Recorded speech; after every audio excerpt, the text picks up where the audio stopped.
सांझा Punjab culture festival Lahore में मुनक़िद हुआ, जिसमें पाकिस्तानी पंजाबी आर्टिस्टों के अलावा इंडियन पंजाबी फनकार ने भरपूर शिरकत की। इसके अलावा बहुत सारे सिख यात्रियों ने शिरकत की और पंजाबी सकाफत की परफॉर्मिंग करके माहौल को खूब गरमाया। इस मौके पर इंडिया पंजाब से आए पंजाबी आर्टिस्टों ने और पंजाबी लोगों ने पाकिस्तान और स्पेशली लाहौर के पंजाबी आर्टिस्टों का दिल से शुक्रिया अदा किया।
फकीरां दी धरती जिन्हों असी अपनी जिंदगी चो मिस करते सी कि ਉਹਦੇ ਤੇ ਇੱਕ ਵਾਰ जाना है।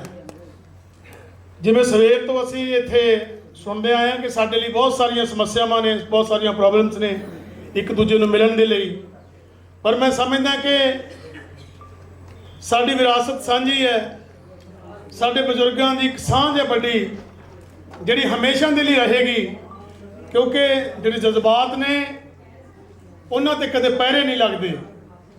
सो इस करके जदों असी सरहद तो इस पार आए, पहला कदम रखिया,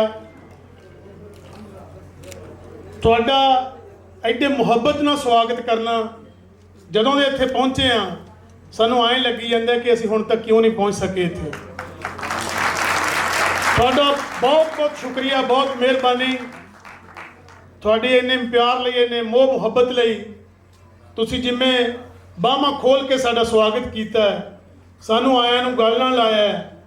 तो जदों सवेरे कॉन्फ्रेंस शुरू हुई, साडे इत्थे लाहौर दे मुंडे कुड़ियां जदों भंगड़ा पा रहे सी, तां जदों साईं ज़हूर जी गा रहे सीगे, सानूं लगदा सी, क्योंकि असीं कलाकार हां, थोड़े इमोशनल लोग भी हुंदे आ, सानूं लगदा सी कि साडी मौसीकी दे लोक, साडे कलाकारां दी पग, साडी ये शान असी क्यों नहीं कह सकते कि साडे लोग ने, कि साडे बाबे ने, ये साडे बजुर्ग ने, साडे पुरखे ने, ये साडे नौजवान ने, साडियां धीआं ने। ये बड़ा एक जज्बाती किस्म की मेल मिलाप है, मौका मेल है हो जा।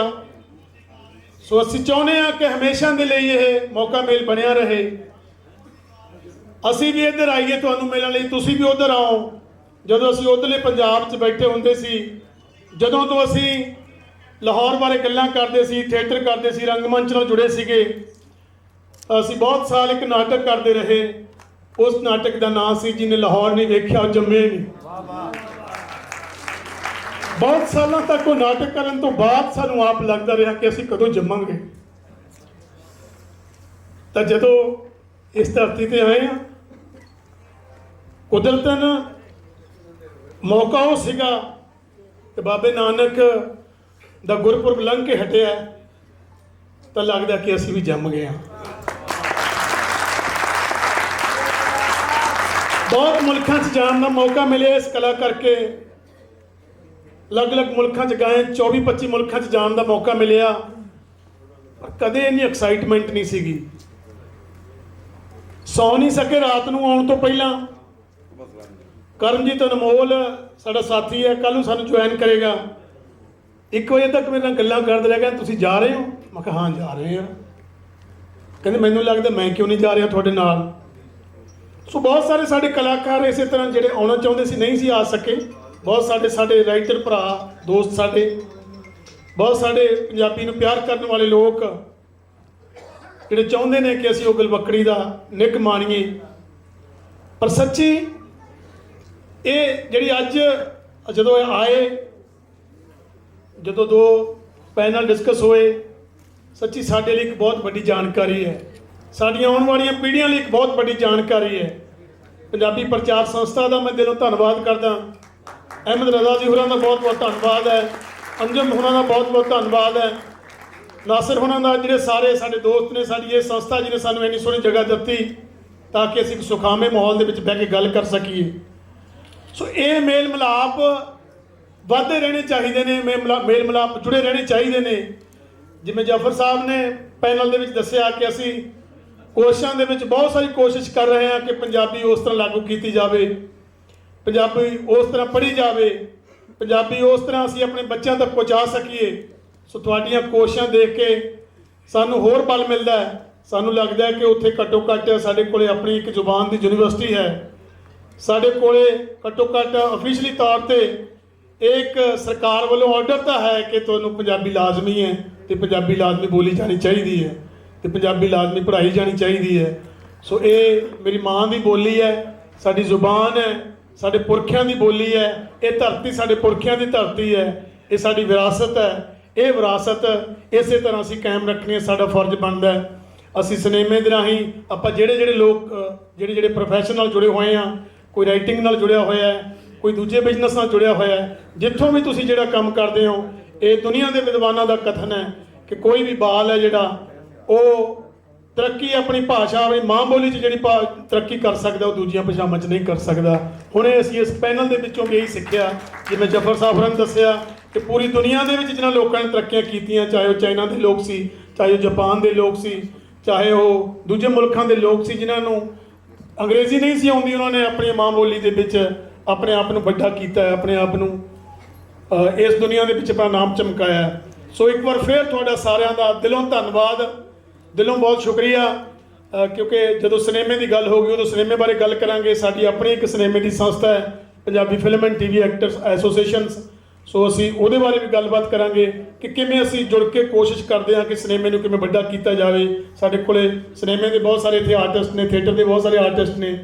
ਸੋ ਇਹ ਗੱਲ ਵੀ ਹੈ ਕਿ ਜਦੋਂ ਸਿਨੇਮਾ ਵੱਡਾ ਹੋਇਆ, ਸਾਡੇ ਬੱਚੇ ਪੰਜਾਬ ਤੋਂ ਬਾਹਰ, ਸਾਡੇ ਮੁਲਕਾਂ ਤੋਂ ਬਾਹਰ ਦੂਜੀਆਂ ਕੰਟਰੀਆਂ ਦੇ ਵਿੱਚ ਪੜ੍ਹਨ ਲਈ ਜਾਣ ਲੱਗੇ, ਤਾਂ ਜਿੱਥੇ ਜਿੱਥੇ ਉਹ ਗਏ, ਜਿਹੜੇ ਮੁਲਕਾਂ 'ਚ ਗਏ, ਉੱਥੇ ਆਪਣਾ ਕਲਚਰ ਲੈ ਕੇ ਗਏ, ਆਪਣੀ ਬੋਲੀ ਲੈ ਕੇ ਗਏ।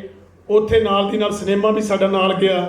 ਪਰ ਜਿਹੜੇ ਬੱਚਿਆਂ ਨੇ ਆਉਣ ਦਾ ਮੌਕਾ ਦੇਵੇ ਤੇ ਸਾਰੀਆਂ ਖੁਆਇਸ਼ਾਂ ਮੈਂ ਕਹਿੰਦਾ ਅੱਜ ਪੂਰੀਆਂ ਹੋ ਗਈਆਂ ਮੇਰੀਆਂ। ਔਰ ਜਿੰਨੀ ਤੁਸੀਂ ਲੋਕ ਮੁਹੱਬਤ ਕਰਦੇ ਹੋ ਉਹਦੇ ਹਮੇਸ਼ਾ ਕਰਜ਼ਦਾਰ ਰਹਾਂਗੇ ਅਸੀਂ। ਸਾਡੇ ਜਿੰਨਾ ਵੀ ਇੱਥੇ ਭਾਈਚਾਰਾ ਪਹੁੰਚਿਆ,